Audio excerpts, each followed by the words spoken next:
Shalom Bapak Ibu Saudara-saudari yang dikasihi oleh Tuhan Yesus Kristus. Di malam hari ini saya ingin mengajak kita semua untuk merenungkan satu bagian firman Tuhan yang terambil di dalam Mazmur 139 ayatnya yang ke-23 dan ayatnya yang ke-24. Di dalam Mazmur yang indah ini, Daud menyelipkan sebuah doa yang sangat berani. Selidikilah aku ya Allah, dan kenalah hatiku. Ujilah aku dan kenalah pikiran-pikiranku. Lihatlah, apakah jalanku serong, dan tuntunlah aku di jalan yang kekal. Mengapa doa ini disebut sebagai doa yang berani? Karena doa ini membutuhkan keterbukaan dan kerentanan Daud untuk diperiksa oleh Allah sampai ke titik terkecil dari dirinya.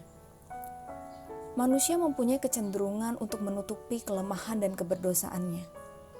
Sehingga saat kelemahan dan keberdosaan itu dibuka, kita akan merasa malu dan merasa tidak nyaman. Dan mungkin saja kita akan merasa marah karena hal tersebut sangat menyakitkan bagi kita. Tetapi Daud berani meminta kepada Allah untuk memeriksa hati dan pikirannya. Saat Daud memperkatakan doa ini, Daud memiliki dasar pengenalan yang benar dan kuat akan Allah. Ia begitu menyadari bahwa Allah adalah pribadi yang maha tahu, maha hadir, dan maha kuasa. Allah bukan saja mengenal dan mengetahui siapa Daud, tetapi Allah juga selalu menyertai Daud dan memperhatikan Daud.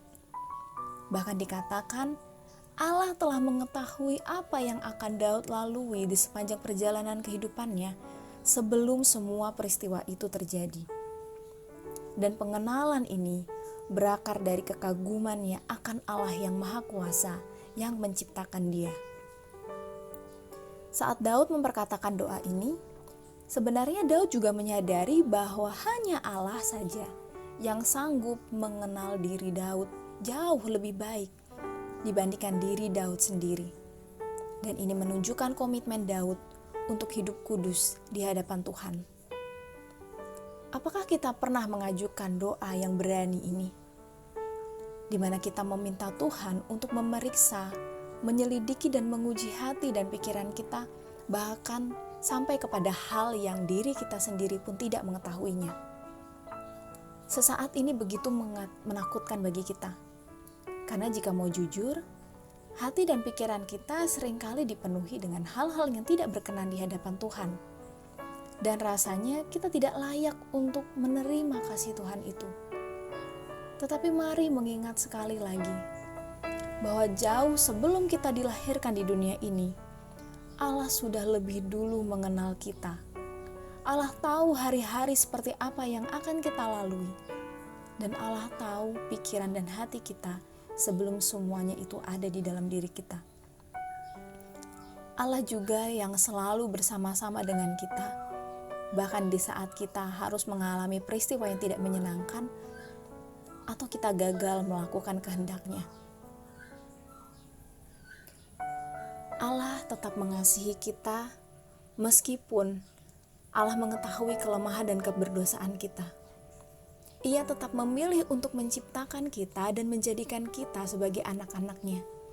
Dan yang paling penting, Ia mau menebus kita melalui Yesus Kristus. Bukankah itu anugerah terbesar bagi kita? Jika kita benar-benar menyadari hal ini, bukankah kita juga punya keberanian sama seperti Daud untuk membuka diri dan menjadi rentan di hadapan Tuhan dengan menaikkan doa seperti Daud?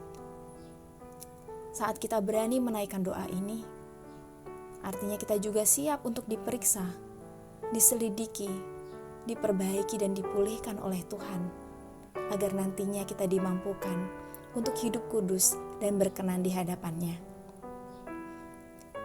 Sekian renungan kita di malam hari ini. Kiranya Tuhan Yesus memberkati kita semua. Amin.